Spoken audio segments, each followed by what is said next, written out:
Good evening, friends. Tonight we're going to travel to the Middle Ages.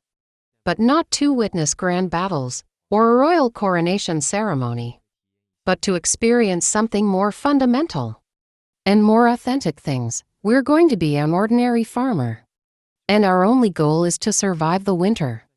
So before you get ready to relax, please give a like and subscribe. Of course, only if you really like my content. Your support is more important than you think. At the beginning of our video, I really want to see you. Leave your city in the comment section. And the time. Now dim the lights, along with the bell. Let's enter tonight's story together. Your knuckles are already frozen white. Every bend, it feels like breaking a dry branch. The air is filled with a damp earthy smell mingled with the smell of rotting leaves. This is unique to late autumn, with a hint of despair. You kneel on the cold ground, holding a severely worn scythe tightly in your hand. The blade is covered with tiny gaps. Just like your weathered skin, in front of you is an endless. A wheat field glistening under the lead gray sky. This is the last harvest. You look up, squinting your eyes to look at the distant horizon. The clouds in the sky, heavy as a wool blanket soaked in water. They are heavy and pressing down, as if the first snowflake would squeeze out at any time. The old people in the village said that this winter will come very early and very cold. This prophecy is like an invisible whip beating on the nerves of every villager. Before the first snow completely seals the earth, collect all the edible things into the warehouse. It's not just a race against time, but also a gamble with fate. You bow your head. Continue the mechanical action. You grab a bundle of wheat with your left hand and swing the scythe with your right hand. With a swish, the wheat ears fall into your arms. You have repeated this action millions of times since you were a child, when you could barely lift a small scythe. Your muscles have already remembered every angle and force. But the fatigue still comes like a tide, overwhelming your limbs and bones. Your back and waist are sore as if they're about to break. Every time you straighten up, you can hear the sound of your bones. This land belongs to the Lord. You and your family, and everyone in the village, are just tenants of this land. You work like ants all year round, and give most of the harvest to the Lord and church. The rest is your food for the winter. You look at the golden wheat ears in your hand. They are so full and precious. These wheat are the basis for making bread, and the raw material for brewing light beer. They are the source of heat and life for you in the coming months. Besides wheat and barley, which are more cold resistant and have more stable yields, they are the main materials for making soup and black bread. Your wife and children are busy in another strip of field nearby. In the medieval farming system, the land was divided into strips, and each family's field is scattered everywhere. This can ensure that every household can get good and bad land. It sounds fair, right, but it also means that you have to travel between different plots every day. Travel back and forth, although your eldest son is only 12 years old. But he can already use a scythe skillfully. His movements are even faster than yours. Your wife follows behind with your youngest daughter and does more meticulous work. This is allowed by law and custom. After the harvesters leave, the poor can pick up the dropped wheat ears in the field. But for you is not charity, but a necessary part of survival. Every grain of wheat that falls cannot be wasted. The little daughter's hands are red from the cold, but she still carefully searched the soil. She carefully put the found wheat ears carefully into the small cloth bag around her waist. Looking at her figure, your heart is filled with mixed emotions. In addition to these main grains, your family also has a small vegetable garden next to the thatched hut. Your wife is good at taking care of the vegetable garden. In the ancient language of the Angles and Saxons, the vegetable garden is even called leek-tune, which is the leek garden, and the gardener is called leekward. The leek keeper, the word itself, reveals the central role of leeks, onions, and garlic. Play a central role in your lives. They are not only food and seasonings, but also medicine in your bland diet. The few sources of flavor in your bland diet? At the moment, most of the crops in the vegetable garden have been harvested. Only the most cold-resistant rhizomes are still buried in the soil. You stand up and rub your back. You look over your own field and looked at a recently plowed field nearby. That was the work you just finished last week. On that land, you sowed some precious wheat seeds. It's a risky attempt. Some call it winter wheat. Theoretically, these seeds will go dormant in winter. And then in the spring of next year, wake up and grow earlier than spring-sown crops, so that you can have a small harvest in early summer. It sounds like a precise plan. And a safeguard against hunger, of course, if the gods bless. These seeds can survive the winter. Then in the spring of next year, the hunger gap in your family, it may be shortened by a few days, if they don't make it through. It's just a waste of some seeds. Anyway, you waste things every year. Isn't it less? A cold wind blows over, rolling up the dust and fallen leaves on the ground, blowing on your face, chilling to the bone. You pulled on your rough wool coat, tightening the hemp rope around your waist. You glanced at the sky. The clouds seemed to be lower. You can't rest anymore. You bent down and gripped the cold scythe again. There is no grand narrative in your world, or the change of dynasties, only this piece of land, and the long and harsh winter that is coming. The only thing you can do is to do your best on this land, for yourself and your family, to fight for a little more hope of survival.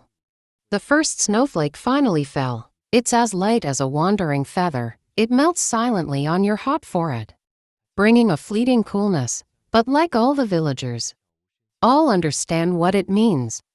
This is the final warning. So the work in the fields finished at a nearly crazy speed. You drag the last bundle of wheat and the last bag of beans back to the village. Then everyone's eyes turn to the place that will shelter you, and imprison you. From a distance, your home looks like a mound of grass that is covered with thatch.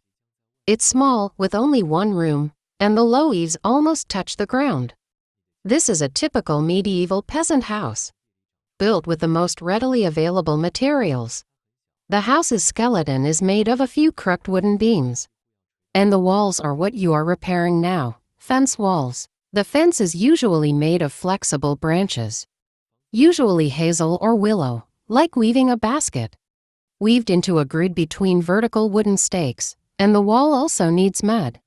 Of course, this is not ordinary mud. You stand barefoot in a shallow pit with a mixture of clay, straw, and sand, and a mixture of the most important ingredient, animal manure, mainly cow dung. You step on it over and over again to fully mix these materials until it becomes a thick, sticky, a paste with a complex smell. To be honest, the smell is not pleasant. It's a mixture of the earthy smell, the sourness of cow dung, and the mustiness of wet straw. But for you, it's the smell of home, and the smell of security. Your youngest son is also in the pit, imitating you, stomping hard with his little feet. The splashed mud covered his face and clothes, but he keeps giggling. Your wife is using a bucket to fetch water from the puddle, carefully controlling the amount of water. Too dry, the mud will crack. Too wet, it won't hold to the wall. The balance of this, it all depends on experience. Regarding the formula of this paint, there have been some interesting debates. For example, some places use fresh cow dung because it is more sticky, while some scholars, by analyzing the residues of ancient walls, think that dried feces are better because it can reduce shrinkage. Some even suggest that adding salt to the mud can help the wall maintain the appropriate humidity to control cracking during the drying process. These subtle differences, for people hundreds of years later, are precious clues to reconstructing your life details, but for you, it's just passed down from grandfather to father.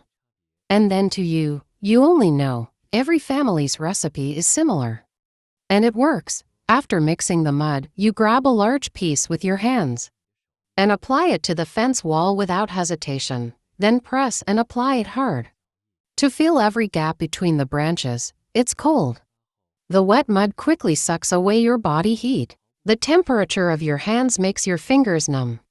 But you must do it quickly and carefully. Any small crack on the wall will become deadly vents in winter, which will mercilessly swallow the precious temperature. Your house has no windows or only a small opening. It's used for light during the day and a rag at night. Or a wooden board to block the glass. That's a luxury only found in churches and lords' castles. Some slightly richer families might use treated animal bladders or oiled paper to seal the windows, but the light transmission effect is not much better. When you apply the last handful of mud to the wall and smooth the wall with a wooden board, the work is temporarily completed, then you just wait. Waiting for the wind and sun to dry and harden it. But this doesn't mean it's a one-time fix. This kind of mud wall is very delicate. It needs to breathe. If you use the airtight cement in later times, or paint to seal it, the moisture in the wall cannot be dissipated. It will soon rot and collapse. So, before every winter comes, repair the walls. Is like combing the hair of an old ox. Is a necessary ritual. The earliest view was that peasants' thatched huts were simple sheds with primitive designs, with a lifespan of only a few decades, which could not be preserved for long. This view has shaped a common impression. You live in a dirty and temporary environment, and precarious environment. But in fact, in the UK and other places, there are still some well-preserved medieval peasant houses, whose wood dates back to the 13th century. These houses are well-structured and solid materials. Obviously not built for short-term use. This makes some people believe that there was a relatively wealthy peasant class, and they had the ability to build strong and durable homes for themselves and their descendants, in the crooked mud and feces. It is indeed not very impressive and even ugly, but this is where you were born, is the only barrier for you and your family to resist wind and snow. You use your hands and the most ordinary materials on this land. To add a new layer of skin to it, you stuff some dry moss into the cracks in the walls. This is the best insulation material you can find. Although it can't completely block the cold wind, but at least it can keep the warmth of the fire longer. The snow is getting heavier. The fine snowflakes turned into goose feathers. You patted the mud on your hands and call your family in. The room is dark. Only the fire pit in the middle, with a faint fire flickering. You close the creaking wooden door, shutting out the wind, snow, and light. Winter officially begins. The pigs howling in the cold air of the morning sounded particularly mournful, but soon it fell silent for the children in the village. This may be the most exciting day in winter, but for you, an adult, it only means one thing: heavy, greasy, and without any mistakes. The work begins. This is the only pig in your family this year. In summer and autumn, it fed on acorns in the forest and kitchen scraps. To keep it fat and strong, now it lies on the wooden board outside. With body temperature, you and your wife must hurry before it becomes stiff. To cut it up, to turn it into protein and fat. Protein and fat to get through the whole winter. You take a deep breath and pick up a sharp knife. The first step is to bleed. Pig blood is a valuable ingredient. Your wife has prepared a clay pot. And catch it carefully. This blood will be mixed with oatmeal and vanilla to make blood sausage. It's a rare delicacy. Then you start to scrape and gut. Every step must be precise and quick. The internal organs are carefully removed and cleaned. They will be made into stews or sausages immediately, because these things are the most perishable. And the real protagonist is the large pieces of pork and fat. How to keep them safe without a refrigerator? Survive the long winter? The answer is only one word: salt. Salt is one of the most important strategic materials. It is not only a seasoning, but also the most important food preservative. Salt can absorb water from the meat through osmosis, making most of the bacteria that cause corruption unable to survive. There is a large barrel in your cellar, which is specially used to marinate meat. You grab a handful of coarse and distinct salt. Rub it hard on each piece of pork. Ensuring every corner is covered. Then you spread a thick layer of salt at the bottom of the barrel. Put a layer of meat, then a layer of salt. Then put a layer of meat. Repeat this process until all the meat is placed. Finally, cover it with a layer of salt. This process cannot be sloppy. Any area not covered by salt may become the starting point of corruption and eventually destroy the entire barrel of reserves. It is generally believed that salt in the Middle Ages was as expensive as spices, was a luxury that ordinary people could not afford. But in fact, for a castle or lord, buying a large amount of salt for preservation was indeed a huge expense. But salt itself, especially coarse salt, is not expensive, and in coastal or salt mining areas, it was much easier to obtain than spices from the east. For you only know that salt is precious. It is the grain you grow with hard work, or the thread spun by your wife, exchanged at the market. Every grain of salt cannot be wasted. Except for dry curing, there is also a method of smoking. You cut some thin slices of pork hind legs. Soak them in salt water first, then hang them up with a hook and hang them above the fire. This is a slow and patient process. The wood burning in the fire should be fruit wood. The smoke will give the pork a unique flavor. The smoke can not only dry the meat slices, but also form a protective layer on the surface of the meat, further preventing the growth of bacteria. A few days later, these slices will turn into dark red, hard-textured smoked ham, which can be hung on the beam and eaten all winter. The fat of the pig has another more wonderful destination. Your wife cuts off large pieces of lard and slowly simmer it in a clay pot. Soon, a mouth-watering and rich meaty aroma. The solid fat slowly melts into a clear liquid. The remaining lard residue is removed and sprinkled with salt. It's the favorite snack for children, these rendered lard. In addition to being used as an oil for daily cooking, it also has a special use to make oil-sealed meat. It's an ancient and luxurious preservation method. You will first marinate some small pieces of lean meat with salt, and then put them in the melted lard. And simmer it over a low heat for a long time, until the meat becomes extremely tender.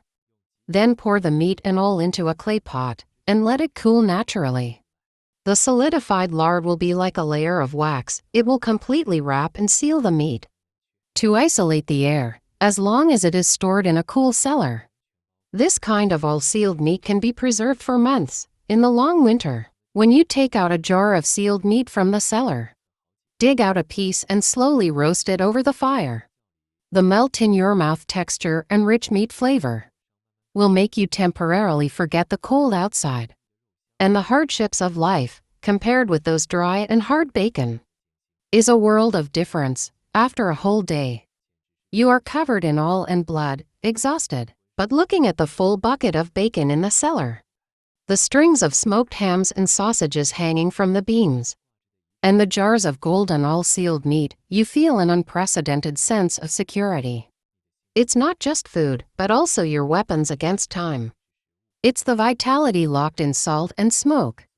With them, this winter doesn't seem so hard. After dealing with the meat, it's time for the vegetables. Cereals can be stored dry. Meat can be preserved with salt and pickling. But what about those tender and juicy vegetables? They are the few that can provide, different from bread and bacon, taste and nutrition. The answer lies in those unremarkable clay pots. It's an ancient wisdom that you can't explain, but has been passed down from generation to generation. Today, your goal is cabbage. The cabbages harvested in autumn are piled in the corner. Like green stones, you pick up a knife, cut them in half, and cut them into shreds. Your wife is preparing salt by the side. This process is somewhat similar to pickling meat, but it's completely different. Curing uses a lot of salt to kill everything, while fermentation uses just the right amount of salt, selectively inviting some friends and exclude the enemies. You put the shredded cabbage into a large wooden basin, sprinkle with salt, and then start rubbing with your hands. This process is called dry pickling. Salt will act like a tireless water pump, extract the water from the cabbage cells. Out of the cabbage cells, after a few minutes, the originally fluffy shredded cabbage began to soften. A layer of light green juice is stirred up at the bottom. This is the natural brine is the breeding ground for the whole process.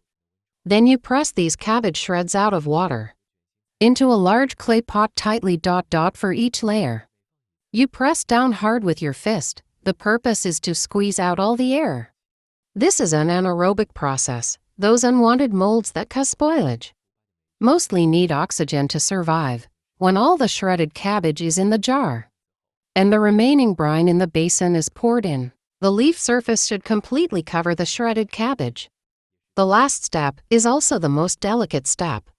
Your wife picks up the largest and most intact cabbage leaf, like a quilt, and carefully cover the shredded vegetables and tuck the edges of the leaf into the jar.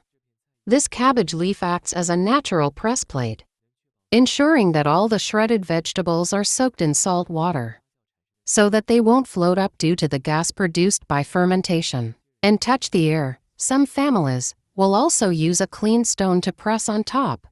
The principle is the same. Now the work is done. You can cover the clay pot, but not completely sealed, but leave a gap for gas to escape. Then move it to a shady corner of the house. In the next few days, miracles will happen quietly in this small clay pot. You don't know the scientific principle behind it. You don't know that in the air and on the cabbage leaves are attached to a microorganism called lactic acid bacteria. The anaerobic and salt environment you created just inhibits the growth of harmful bacteria, but provides excellent conditions for the growth of lactobacillus. These invisible allies will start to feast. Turn the sugar in the cabbage into lactic acid. Carbon dioxide is produced in this process, so you will hear a gurgling sound in the jar occasionally, and a small bubble will emerge. This is a signal that fermentation is going on normally. A few days later, when the activity in the jar gradually subsides, when the concentration of lactic acid is high enough, it will act as a loyal guard. It protects the food in the jar from spoiling.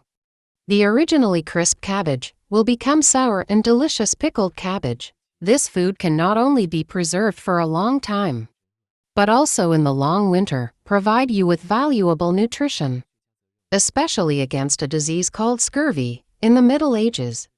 Some theologians and philosophers even argued about it.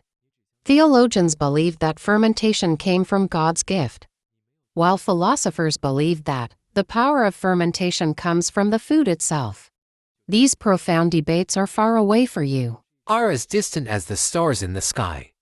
You only believe what you see with your own eyes. You didn't add anything.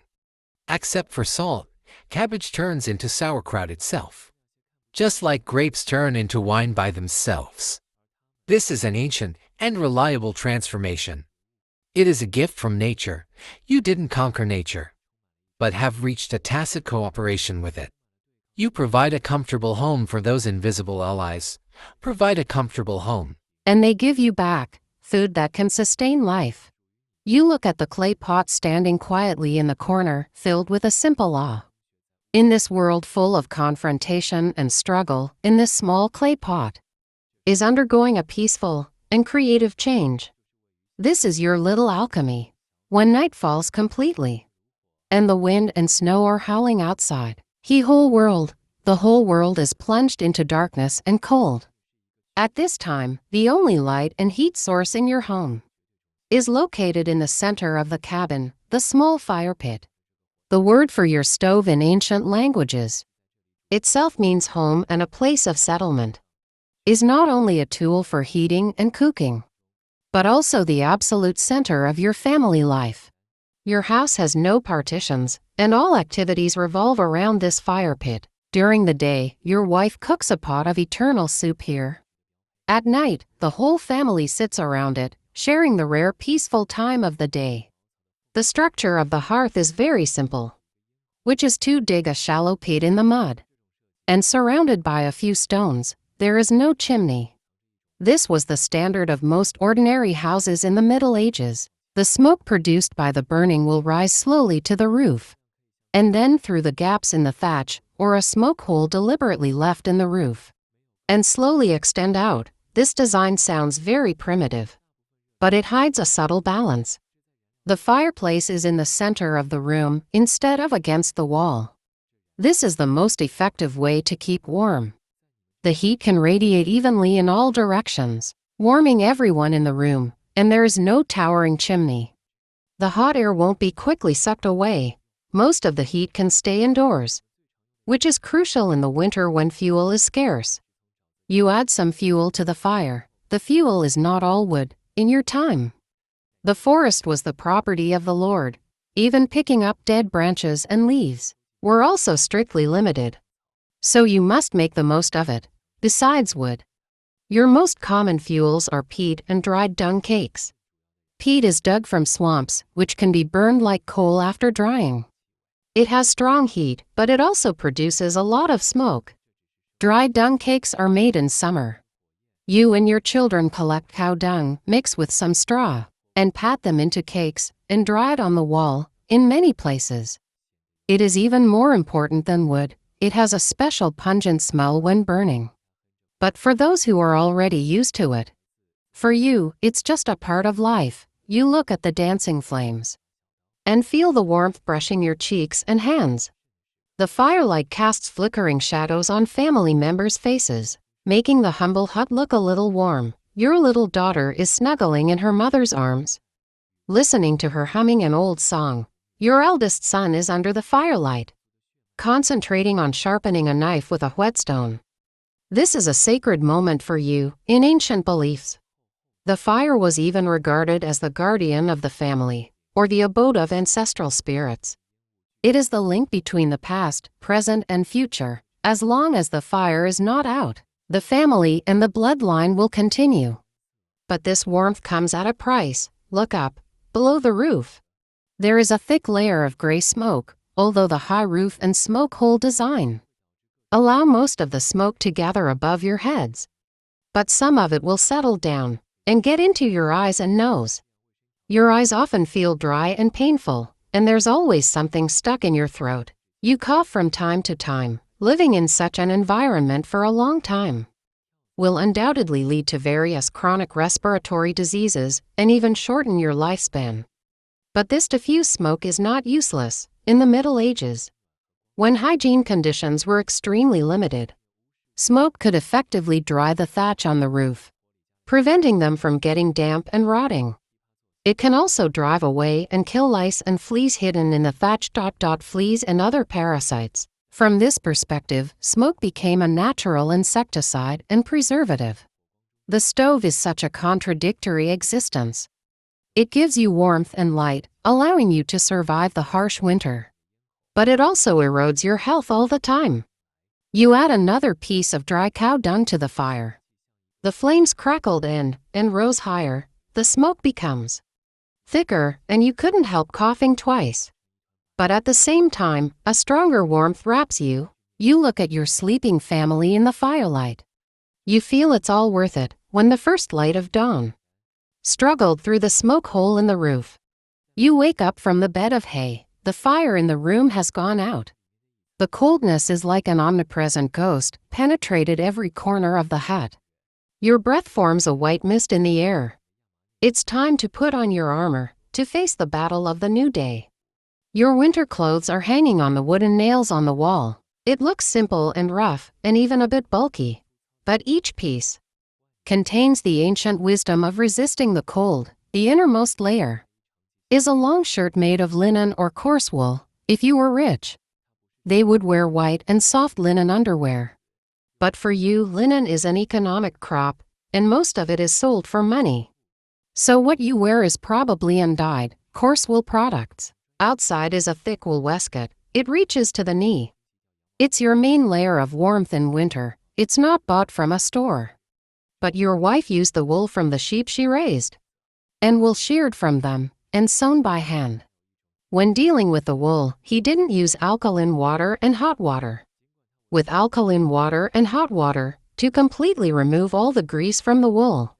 She deliberately retained some natural lanolin. This is a very smart and deliberate choice, because keeping some woolen clothes, it will have a natural waterproof property, which can effectively resist the invasion of rain and snow, although it smells strongly of sheep and feels a bit greasy, but in the wet and cold winter, this imperfect wool is better than those clean worsted woolen fabrics. Can keep you dry and warm. Your coat is a dull gray-brown. This is the color of wool itself. If you want bright colors, you need to use dyes.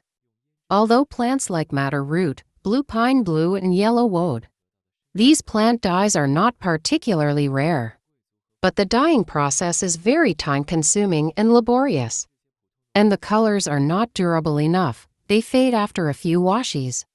Those really bright and lasting colors, such as the crimson made from cochineal, or the dark blue that requires repeated dyeing, are expensive, are privileges only for nobles and wealthy merchants. So the clothes of ordinary farmers like you are mostly the colors of the land. Gray-brown and unbleached linens off-white. You wear a pair of long stockings on your lower body, also made of wool. Tie them with a strap below the knee. Then you sit by the bed and pick up your shoes. Your shoes are made of a whole piece of leather, turnover shoes. The production process of this kind of shoes is special. The upper and sole are sewn from the inside first, and then turn it over, so the inside of the shoe has no stitches. It has no hard sole, nor a heel. It's very soft, it's like a leather sock. It protects your feet from being scratched by stones and thorns. But the warmth and waterproofing performance is almost zero. So before putting on the shoes, you grab a handful of something you've prepared and stuff it into the shoes, dried moss.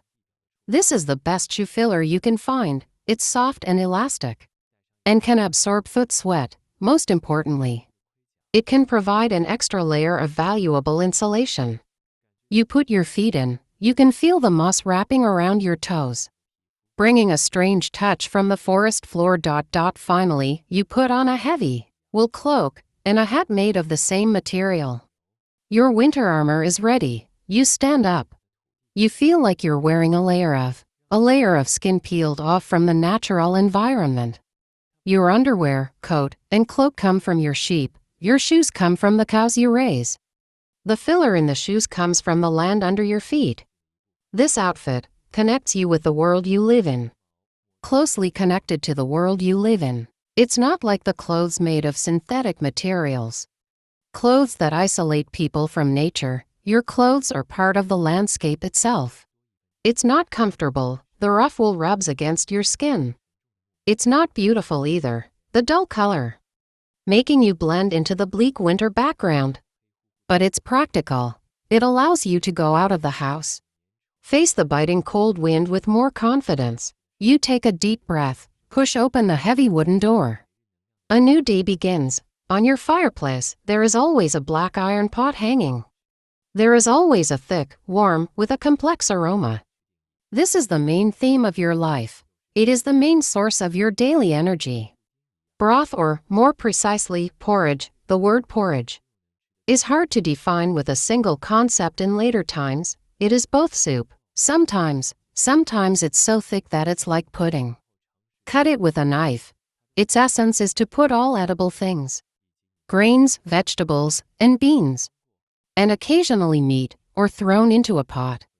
Add water and simmer for a long time. Its content depends entirely on the season and your family's financial situation. When autumn just passed, when the harvest is still abundant, the contents of the pot will be relatively luxurious. The base is ground barley or oats, which can make the soup thick, providing the basic calories. Then your wife will add various vegetables from the vegetable garden. Chopped cabbage, leeks, onions, carrots, and parsnips. If you're lucky, you pick some wild mushrooms from the forest. Or your children picked some berries from the bushes. They will also be thrown in. Salt is a must, and some herbs picked from the backyard, such as rosemary and thyme. A pot of nutritious and a potage with a good taste will be ready. You will dip it in coarse black bread Every bite is a real warmth and satisfaction, but as winter deepens, the contents of the pot are also quietly changing. Fresh vegetables have long been eaten up and replaced by dry beans stored in the cellar, pickled cabbage, and the root and stem meat that has become a little wilted have become distant memories, only on major festivals like Christmas, when the Lord gave some meat, or the family kills an old hen that can't lay eggs. The pot will emit the long-lost meaty aroma. Most of the time, the taste of potage is bland, or even monotonous, but it has a magical power. Can turn the most humble ingredients, through long cooking, to release the deepest flavor. That's why your pot is rarely clean thoroughly. The leftover potage is left in the pot every day, and new water and ingredients are added the next morning, and continue to simmer. This practice, in later generations, gave birth to a romantic and controversial legend, the eternity soup or centennial soup. It is said that some inns or wealthy families in the Middle Ages would have a pot of soup simmering on the fire forever, day after day, year after year, and new ingredients were constantly added, and the old soup at the bottom was never thrown away. People believe that, after years of sedimentation, the taste of the soup would become incredibly mellow, complex, and every bite contains the taste of history. It is said that a pot of broth in Perpignan, France, has been stewing since the 15th century until World War II. It ended due to the German occupation and raw material shortage. Many rigorous historians doubt the authenticity of this legend. They raised several very practical questions. First, to keep a pot of soup boiling forever, it requires a lot of fuel. In the Middle Ages, when fuel was scarce, for ordinary families and even small inns, was an unbearable expense. Secondly, for fire prevention, many towns' laws banned residents from living at night. Finally, and most importantly, the Catholic Church stipulated strict fasting days, such as Friday of every week, and the 40-day Lent before Easter. Meat was prohibited. In this case, how a pot of broth with meat? How can it continue, but for you? Your potage is not eternal, is also a continuation. The taste of yesterday's leftover beans and radishes will be integrated into today's new oatmeal and sauerkraut. This potage is like a flowing family diary. It faithfully records your everyday. The variety and amount of ingredients in the pot are the barometer of your family's wealth and health. What's more interesting is that you even invented a vegetarian potage. In autumn, your wife will dry the peas, barley, and other crops, and then grind them into powder with some dried herbs, and store them in a belt when you need to work outdoors for a long time, such as going to the forest to chop wood. You will take some of this powder at noon. You just need hot water or even cold light beer to dissolve the powder and stir it into a paste. It's a quick energy-boosting lunch. This is like the medieval version of instant noodles or energy bars. It's an invention full of common wisdom. Today, the potage in the pot is particularly thin, and there's not much in the cellar. Your wife only put a small amount of oatmeal and some shriveled beans. Most of it is filled with pickled cabbage and water. You use a wooden spoon to scoop up a spoonful and put it in your mouth. It tastes sour and almost no other flavor. But it's still warm in this cold winter. Anything that is warm is good. You eat silently, and wondering how long the remaining food will last. The soup in the pot, silently telling of your impending crisis. The food in the cellar is getting less and less, and the fuel by the fire pit is getting lower. You must once again enter the forest, dangerous and forbidden forest. The forest in winter has lost its lushness in summer and autumn. Appearing desolate and solemn, the bare branches are like the bones of giants, sticking straight into the gray-white sky. The ground is covered with a thin layer of snow, and crunching when you step on it. The air is cold. It feels like swallowing ice when you breathe it in. You carry a large basket, holding along, with a hook on the top. You walk carefully on the familiar forest path. This forest is like the field you cultivate, belongs to the Lord. All the tall and straight trees in the forest are the precious property of the Lord. They are called wood. They are strategic materials for building castles, houses, main beams, and warships. If you dare to cut down one of these trees, the crime is equivalent to theft, and you will be severely punished. Large prey in the forest, such as deer and wild boars, are also the private property of the Lord. Ordinary peasants are strictly prohibited from hunting. However, as a farmer, you don't have any rights in the forest, have no rights. According to the ancient customary law, you enjoy some public rights. One of the most important ones is the right to collect fuel. This right, specifically, is reflected in this long pole in your hand. You are allowed to pick up those naturally dead that have fallen to the ground. But if there is not enough firewood on the ground, you can also use the tool in your hand to get those hanging on the tree, but already dead branches. This tool is a long pole with a hook. You can use it to hook down those unreachable dead branches. At the same time, you can only pick up those crooked that are not suitable for making firewood. You look up, searching for the target in the bare canopy. You see a thick dead branch hanging high on an old oak tree. You raise the pole and carefully hook it with the iron hook. Then you pull it hard, and the dead branch breaks with a burst of snow powder and fell to the ground with a thud. You quickly pick it up and fold it into several pieces and put it in the basket behind you. You must always be vigilant, not only to guard against the beasts in the forest, but also the forest warden. They may pop out from some corner at any time to check the firewood in your basket, to see if you have crossed the line and taken something. Although in many literary works, forest laws are portrayed as a purely an oppressive tool. Foresters are the brutal minions of the Lord, specializing in oppressing poor peasants. But in fact, farmers are not always passively punished.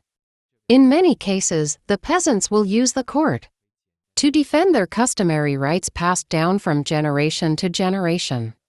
If the Lord or his agents overtax or unreasonably prohibit farmers from exercising their rights, or grazing rights, or the right to keep pigs in the forest, the peasants would collectively appeal to the court. This shows that the relationship between you and the Lord is not simply oppression and being oppressed, but a dynamic and constantly negotiated and complex relationship. The forest law is both a tool of oppression, but also a legal basis that you can use to protect yourself. Vague legal basis. Of course, you don't understand these complex legal theories. You continue to walk through the forest. Your eyes are as sharp as an eagle, searching for every dead branch that can be legally obtained. Your ears are always alert, capturing any abnormal sounds beyond the wind. Besides collecting firewood, you are also looking for another thing: trap materials for hunting small animals. Although large prey belongs to the Lord, but rabbits, squirrels, and some birds are usually considered low-level prey. In some areas, farmers can hunt them. You find a place where rabbits often appear. You use a few flexible branches and a piece of twine you brought. You skillfully set up a simple noose trap. It's also a gamble. If you can catch a rabbit, it can add a rare meat flavor to the thin soup at home. Add a rare meat flavor. If you are discovered by the forest guard, the consequences are unpredictable. After filling a whole basket of firewood, you dare not stay any longer. You carry the heavy basket on your shoulder along the way you came and hurried towards the village. The forest is silent and majestic behind you. It is both your lifeline, but also a symbol of the Lord's power. Every time you enter the forest is a first-hand experience of this complex relationship. You are both the enforcer of power and also a rule follower. You are always on the edge of grace and punishment. When the days in winter become shorter and shorter, and outdoor work is almost impossible, your focus of life shifts completely indoors. That small, dark, and smoky thatched hut is not only your shelter from the wind and snow, but also a never-ending family workshop. For you, rest or leisure time is a very luxurious or even non-existent concept when men don't have to work in the fields. They don't have free time. You sit by the fire pit, repairing tools at home by the dim light. You use a rough whetstone and patiently polished it, the sickle that was damaged during the autumn harvest. You check the wooden parts of the plow to see if there are any cracks that need to be repaired. You also weave new baskets with willow branches to hold eggs or collect berries, or repair the broken fences around the village. These tasks seem trivial, but they are related to the efficiency of spring plowing and the daily operation of the family. In this era where everything needs to be handmade and maintenance, the damage of any tool can lead to catastrophic consequences for the women in the family. Winter is one of their busiest seasons. Your wife and elder daughter spend almost all their waking hours are dealing with wool. This work starts from shearing wool to weaving cloth, is a long and tedious assembly line, and your home is every workshop of this assembly line. The first step is combing. Your wife sits on a small stool, holding to boards with fine iron teeth inlaid. This is a comb brush. It puts a messy, mixed with hay and dirt, on one board, and then use the other board to brush repeatedly in one direction. This process can remove impurities from the wool. More importantly, it can make the curly wool fibers straight and fluffy. It prepares for the next spinning. Next is spinning. Your eldest daughter is already a skilled spinning expert. She sits in front of the spinning wheel, if you are lucky enough to have one. It's more common to use a handheld spindle. Pull a small handful of fibers from the combed wool pile. Twist it with fingers and connect it to the spindle. Then she steps on the pedal with her foot. The spindle rotates rapidly. Twist the loose wool fibers into a strong and uniform thread. This is a job that requires great patience and skill. The uniformity of the thickness of the yarn directly determines the quality of the final fabric. He will wind the spun yarn around the tool to form a convenient coil for storage and dyeing. Throughout the Middle Ages, spinning was almost synonymous with women. They were spinning all the time, while walking, chatting, and taking care of children. They held a spindle in their hands. They used gravity to make the spindle spin. They turned wool into yarn anytime, anywhere. In some places, there was even a special festival called Holy Spindle Day. On January 7th, the day after the Christmas celebration ended. On this day, women are expected to pick up their spindles again and return to work, while men play some tricks on this day, such as steel light the flax women prepared for spinning, and women will splash water on men in retaliation. It is a rustic, announcing the end of winter festivities and return to daily work. When enough yarn is accumulated, it's time for the final process, weaving. You may not have a large loom at home, which is usually owned by professional weavers. You may use a smaller or horizontal loom. This is a job that requires the whole family's cooperation. You may help set up and fix the loom while your wife and daughter will be responsible for threading the warp and weft. The shuttle shuttles back and forth to turn the yarns into rough but strong woolen cloth. These fabrics produced in winter will be used to make new clothes for the family and mending old clothes, while the other part may become an important source of income for you. Most of the thread your wife spins may be for home use, but she will also save some to exchange for some salt, an iron pot, or a few small copper coins. Your home is a production unit where you live and work. Survival and production are completely overlapping. There is no work and rest time or holidays. There is only the never-ending, the labor that must be done to survive. The fire not only gives off warm light, but also the rhythm of production. The night is getting longer and deeper when everything outside is swallowed by darkness and snow. The small thatched hut becomes the center of the universe. The fire is the only sun, and time seems to freeze in the endless darkness. At such moments, what fills the void of time is no longer work, but language, or those in the firelight. Ancient stories and legends that have been passed down. Your grandmother was the best storyteller in the village. Her wrinkled face is marked with the traces of time. But his cloudy eyes shone with wisdom. She sits by the fire pit, with his dry and hoarse voice. Tells you stories about gods, ghosts, heroes, and saints. These stories are the few spiritual food in your poor life. Few spiritual sustenance. And also the way for you to understand a world full of unknowns and dangers. Tonight, he told the legend of the wild hunt. He said that on the darkest and coldest nights, when the blizzard rages on the earth, don't walk alone outside, because you might encounter the wild hunt. It's a hunting team composed of ghosts, led by a mysterious leader, riding on ghostly horses, and a pack of roaring hounds. They gallop through the sky and the forest. Their appearance is accompanied by the howling of the wind, the wailing of horns, and the barking of hounds. The name of this leader has different names in different places. In some ancient legends, people called him Woden. It was the magic of the old days. It was a powerful and awe-inspiring name. But with the spread of new beliefs, he was given other identities. Some say he was a cursed ancient king, such as King Arthur.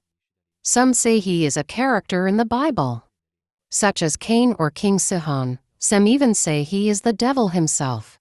And the hunters who follow him are the souls of those who have not found peace, are ghosts trapped in the human world.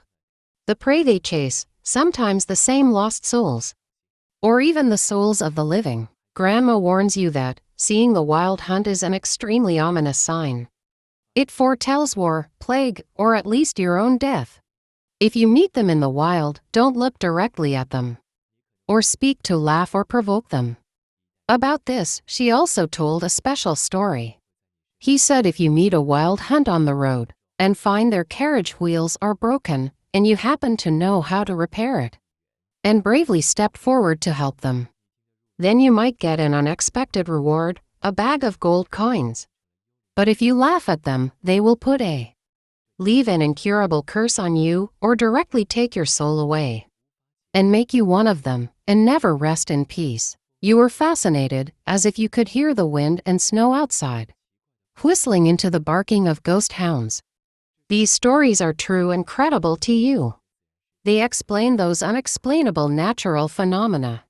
The wind in winter nights is the sound of the wild hunt. The strange lights in the forest are the lanterns they hold in their hands. These legends face a hostile natural world, provide a set of behavioral guidelines and psychological comfort. He tells you what to do and what not to do. What to do and what not to do. He turns the invisible and chaotic fear, such as fear of blizzards, into a rule-bound and logical enemy. As long as you follow the rules, stay at home, and keep in awe, you have a chance to survive on this cold night. This story about the frenzy makes you feel fear, and also gave you a sense of strange order. It made the boundless darkness tangible and visible and traceable. The fire gradually dimmed. Grandma's story is coming to an end. You yawned, and you feel sleepy. The snow and wind outside still continued. You don't know whether the wild team tonight will pass over your village, but at least you know, as long as you close the door tightly and stay by the warm fireplace, you will be safe. That's enough. In the long and monotonous winter, there is a period that everyone is looking forward to. That is Christmas. For you, it is not just a religious holiday, but also the longest and only decent holiday of the year. Starting from Christmas Day, for 12 days, all work on the manor will stop. It's a time to indulge in eating and drinking, games and revelry. It's a short and splendid dream in the harsh reality. The climax of the festival is undoubtedly the grand banquet held by the Lord in the castle. As the Lord's tenants, you are usually invited to attend. This may be the only time in a year he only chanced to step into the castle's main hall. You and your family put on your best and cleanest clothes. With a touch of awe and excitement, you walk into the tall, spacious hall made of stone. The hall is decorated with ivy, holly, and mistletoe. The huge fireplace is burning with a roaring fire, making the whole hall warm like spring. On the long table is filled with food you usually dare not even think of. The most striking, usually the roasted wild boar head in the center. With an apple stuffed in its mouth, it's the signature dish of the festive banquet. There are also roasted geese and venison, various fish and meat pies, puddings, and sauces seasoned with expensive spices. The air is filled with the aroma of roasting meat, the exotic spices, and the sweetness of malt beer. The Lord and his family sit at the main table, watching you tenants enjoying the feast. He will raise a glass to wish everyone a happy holiday. Then he generously announced, the food and ale at the banquet are unlimited. You pick up the tombstone, take a big gulp of the rich malt beer, grab a piece of dripping roast meat, and gobble it up. At this moment, hunger and cold are left behind. You look around, and neighbors who are also happy, and you feel that life is not so bad. However, behind this feast, there is a complex social logic. For this Lord's generous act, there are two distinct interpretations. One view holds that is a sincere Christian act of charity. In medieval Christian ethics, the rich were responsible for taking care of the poor, and giving was seen as accumulating merit to obtain the salvation of the soul after death. The Lord held a banquet, sharing food with his tenants. Was his duty as a devout Christian. It is a manifestation of piety. The banquet itself was a large-scale, public charity event, aimed to imitate the Last Supper of Christ and his disciples to show the Lord's mercy and faith. But another view holds that it's more like a carefully planned power show. The banquet is a stage for the Lord to show status and control by providing abundant food. He declares to everyone, including his tenants, his neighboring lords and any visitors, that I am a successful and capable ruler. My land is fertile, and my warehouses are abundant. Meanwhile, this kind of favor also strengthened the tenant's dependence and loyalty. You eat his food and drank his wine. You owe him a favor, an invisible moral obligation. This generosity is actually quietly consolidates his legitimacy as a ruler and your status as the ruled. This debate about charity or social control may never be settled, because the two are likely to coexist. For you, who feel the real satisfaction brought by food, real satisfaction, but also vaguely feel the heaviness behind the gift, because you know, after the festival, you and the villagers need to provide the Lord, to provide extra labor for the Lord, as a reward for this banquet. There is no free lunch in the world, not even on Christmas. The atmosphere of the banquet reached its peak in a strange tradition. Reaches its peak, the appearance of the Lord of Chaos. During the festival, people will choose by lottery or election. Select a Lord of Chaos from farmers or low-level clergy. To select a Lord of Chaos ... in the following time. He will wear a paper crown, and wear funny clothes, and host all the entertainment activities. He has temporary supreme power, and can command anyone to do anything, including the Lord himself. The social order is completely reversed. The lower classes become rulers, while the upper class must obey orders. This is a tradition from the ancient Roman Saturnalia, a short carnival-like revolution that is allowed. This year's chaos master is a young man in the village. He was standing on a table, mimicking the Lord's speech in a funny tone, which made everyone laugh. The Lord also pretended to be helpless and cooperated with his performance. It seems like a mockery and subversion of authority. But you know in your heart, this subversion is temporary and permitted. It is because the hierarchy in daily life is unbreakable. This brief chaos, that it seems so precious and exciting. It's like a relief valve, letting the pent-up dissatisfaction and resentment be released in the carnival, thus avoiding real resistance. When the 12-day celebration is over, everything will return to normal. You take another big gulp of wine, trying to immerse yourself completely in this short dream. At this moment, you are not a hard-working farmer, but just a guest enjoying the feast. But you know, dreams always come to an end. But when you wake up, winter is far from over. The Christmas carnival is like a short and splendid firework. quickly extinguished in the harsh reality. 12 days of fullness and warmth make the following days seem even colder and longer. And the threats lurking in winter also begin to reveal their ferocious faces. There are two kinds of threats. One is visible from outside, and the other is invisible from within. The visible threat is wolves, when heavy snow blocks the mountain. When prey in the forest becomes scarce, hungry wolves will become extremely bold. They will venture close to human villages and look for anything to satisfy their hunger. What you worrying most about are the sheep in the simple basin behind the house. They are your precious assets. The wool is used to make clothes, and goat milk can make cheese. They will not be slaughtered unless absolutely necessary. One late night, you were awakened by the terrified bleating of sheep outside and the barking of dogs. You immediately grabbed a straw fork nearby and shouted as you rushed out of the house. In the dim moonlight, you saw several black shadows surrounding the sheepfold. It's wolves. Your dog was bravely confronting one of them, but obviously at a disadvantage. You rushed forward without hesitation and stabbed the other one with a grass fork, the wolf that was trying to tear down the fence. It was a chaotic and primitive battle. Your neighbors were also alerted. They held axes, sickles, and torches, rushing out of their houses in the light and shouts. The wolves finally retreated, disappeared into the dark forest. You checked the sheepfold. One sheep was bitten on the leg, but luckily no more damage was done. You and your neighbors gathered around the torch. Discussing with fear, you decided to start from tonight to take turns on guard every night.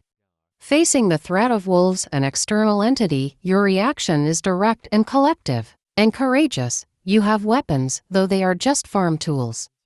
You have companions and a clear enemy. This is a war that can be fought, and there is a possibility of victory. However, another threat makes you feel helpless and scared, which is disease. The indoor is cold and humid in winter, and poor air circulation, which is a breeding ground for diseases, plus long-term malnutrition. Your bodies are very vulnerable. A little germ can cause fatal consequences. Your youngest daughter has a fever, cough, and shortness of breath. She lay on the straw mat with a red face, and her eyes were dull. Facing this invisible, you have no place to use all your courage and strength. In the Middle Ages, the cause of disease was mysterious. The church told you it was God's punishment for sinners, while the wise man in the village, usually an old woman who knew about herbs, would tell you that it was because of the imbalance of four humors. Your wife tried all the methods she knew. She went into the forest to pick some specific herbs, boiling them into a bitter soup. And fed her daughter spoon by spoon. She used a warm cloth soaked in citrus and sage to apply to her daughter's forehead, hoping to reduce her fever. She even tried some more bizarre remedies, such as hanging a small cloth bag.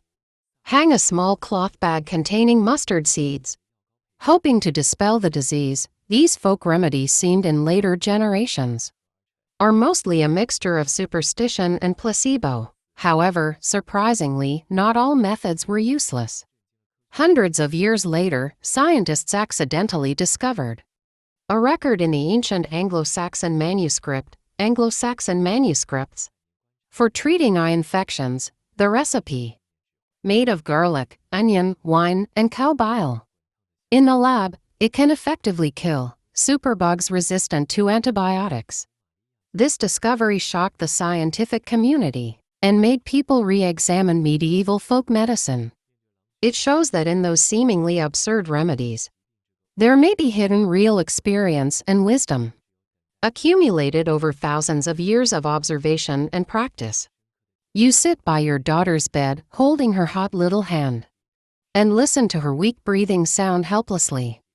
You pray to the Virgin Mary, pray to the saints in the village church, and even prayed to the ancestral spirits in the fire. Facing wolves, you can stand up to them, but in the face of the invisible enemy of disease, the only thing you can do is to wait, and praying are two different threats.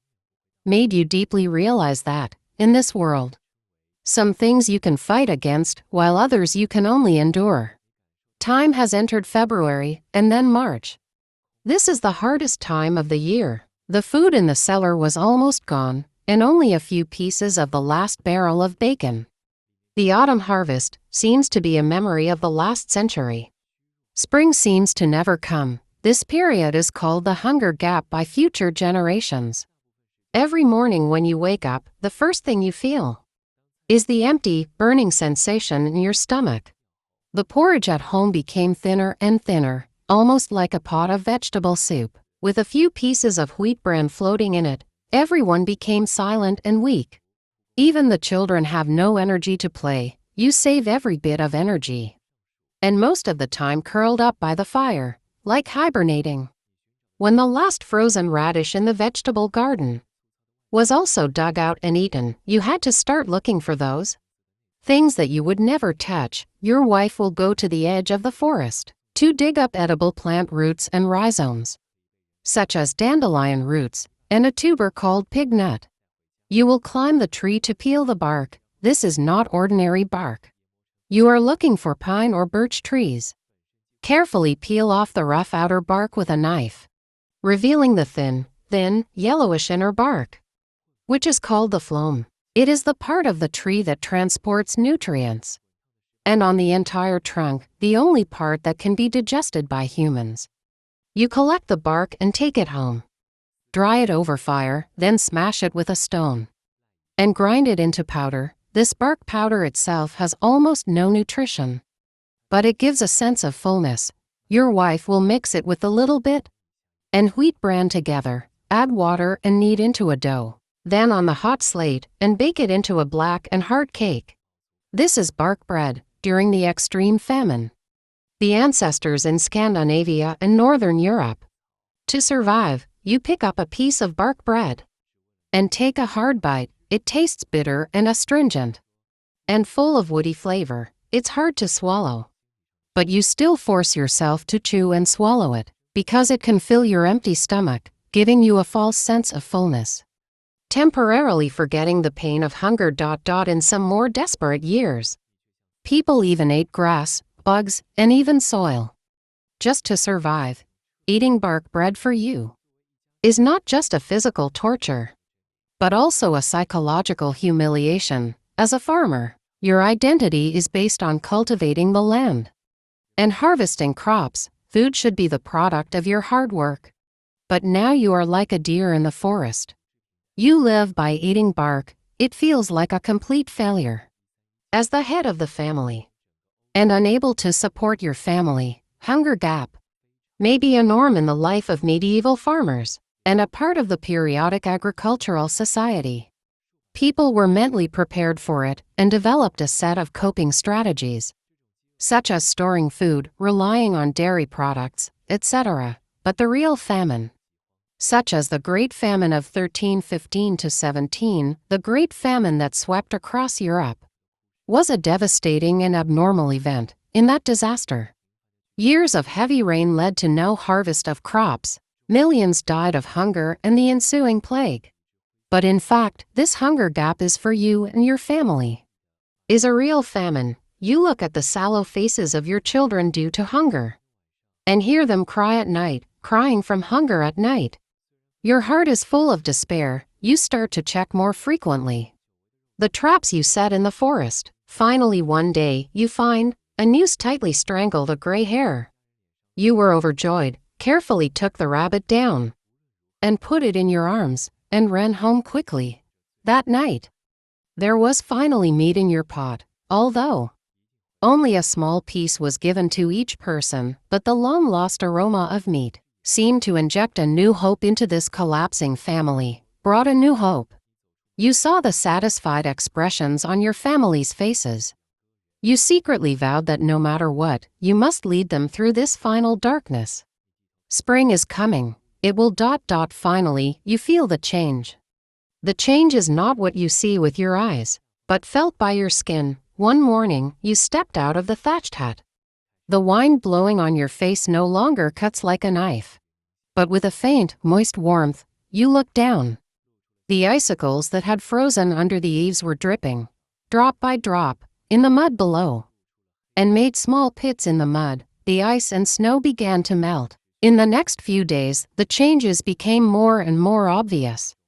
The ice on the river cracked, revealing the gurgling water below.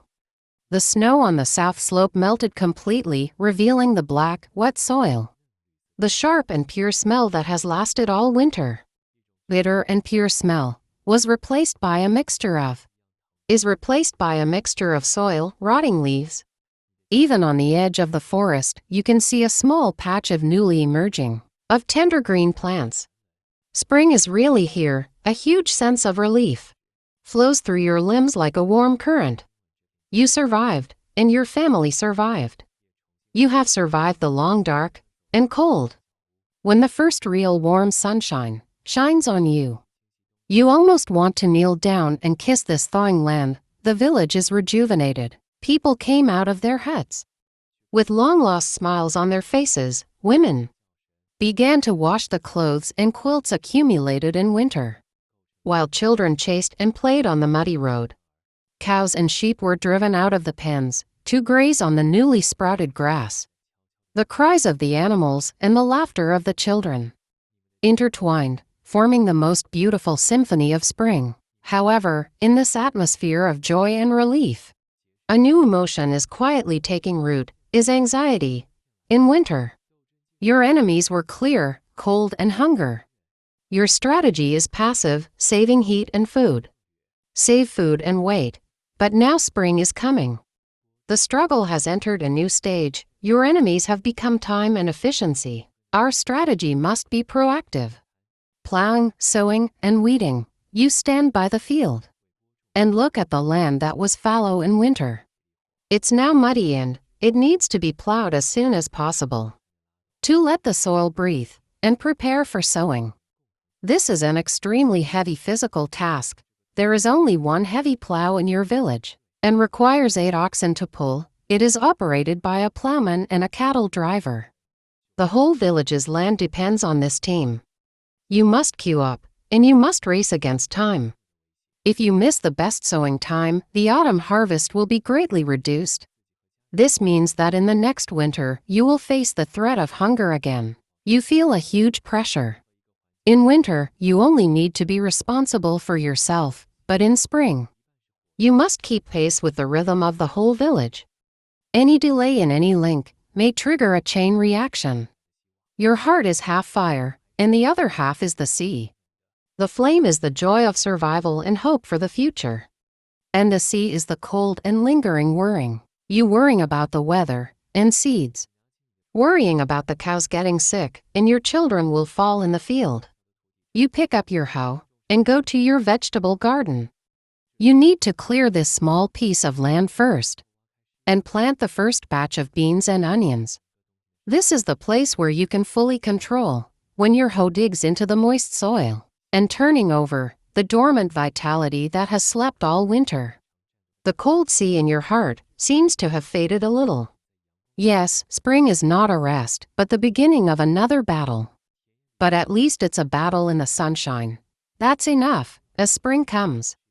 The green in the fields is getting deeper day by day. An ancient and sacred ceremony also follows. This marks your community. After experiencing the isolation and silence of winter, reintegrates into a whole, this ceremony is called beating the boundaries. This tradition is said to date back to before the introduction of Christianity. Originally, it may have been a primitive fertility worship ritual. People tapped the ground with branches in spring, hoping to awaken the sleeping crops, and prayed for a good harvest. Later, with the formation of parishes and the establishment of the concept of private land, this ritual was given new and more practical meanings. It confirmed and consolidated the geographical boundaries. In that era without accurate maps, when most people were illiterate, how could everyone know which tree, that stream, and which stones were the boundaries of your village? The answer is to walk around every year, and in a way that would be unforgettable.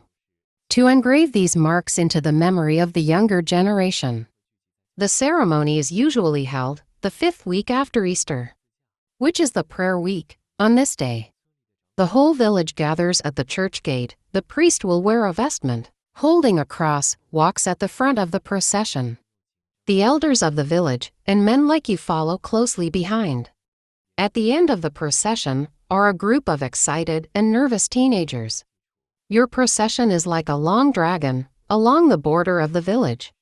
Whenever you reach a boundary marker, such as an old oak tree, or a boundary stone with a mark engraved on it, the procession will stop. The priest will read a passage of the gospel here and lead everyone in prayer, praying for God to bless this land, to protect the land from natural disasters, plagues. Then comes the most central part of the ceremony and the most bizarre part. The elders of the village will grab several boys and lift them upside down and gently hit the boundary stone with their heads, sometimes not so lightly, and hit the boundary stone.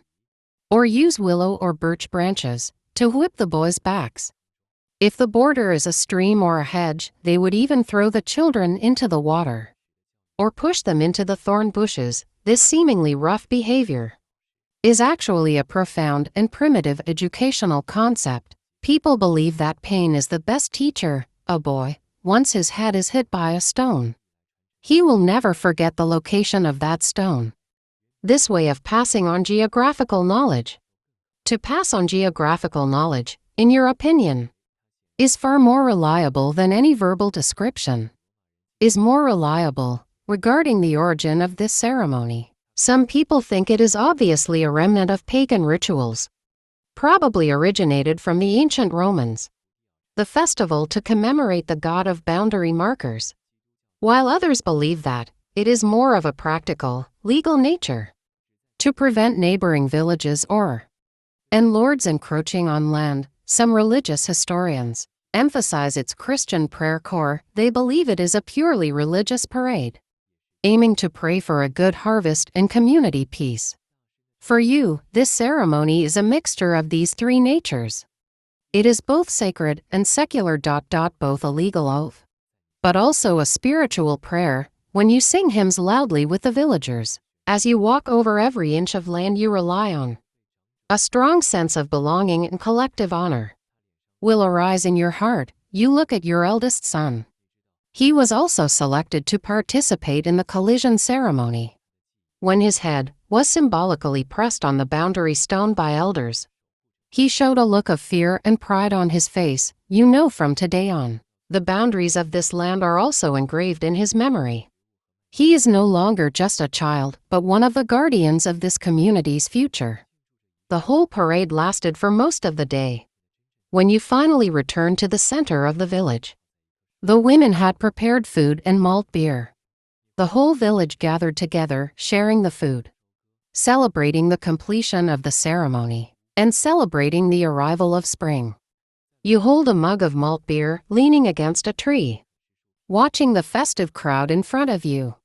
You recalled the past few months, harvesting in the cold wind, repairing houses with feces or dirt, and fought corruption with salt and fireworks, telling ancient legends by the fire, eating bark in hunger, waiting for the snow to melt in anxiety. It was a long and lonely journey, filled with personal and family struggles, but now you stand here, surrounded by your community. You realize that the reason why you survived in the end, it wasn't just personal perseverance that mattered, but also the collective strength. You share the land, tools, knowledge, and rituals. And hope. Winter makes you deeply realize the vulnerability of being an individual, while spring makes you feel against power of being a member of the collective.